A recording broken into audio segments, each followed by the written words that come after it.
Giant trash bags are a common roadside sight around Minamisoma, Japan. They are everywhere, part of Japan's massive effort to clean up after the 2011 meltdown at the Fukushima Dai-Ichi nuclear plant. The size of the undertaking is immense, covering hundreds of square miles and costing so far over $13 billion. But the government believes radiation in a significant part of the evacuation zone can be reduced to acceptably low levels to allow people to move back. Last year, a few thousand people returned home.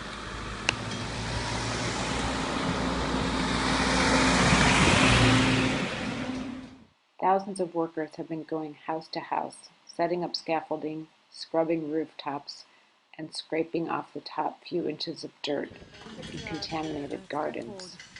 Farmland is being targeted too, in sections of forest that are within about 60 feet of homes. All this debris is being collected in these giant garbage bags. So far, there are 5.5 million of them. Now the question is where to put all this material. The government is creating temporary storage sites in fields and is building an interim storage facility on land just outside the nuclear plant. But the bags are so large and so heavy, it's unclear how long it will take to transport them all to the landfill. After 30 years, the government has pledged to move the radioactive debris out of Fukushima province. As cleanup efforts continue, Japan is considering restarting its nuclear plants. Public opinion remains deeply divided on the issue. In Fukushima City, which was not evacuated after the 2011 meltdown, anti-nuclear activists take to the streets regularly to voice their opposition to restarting the plants.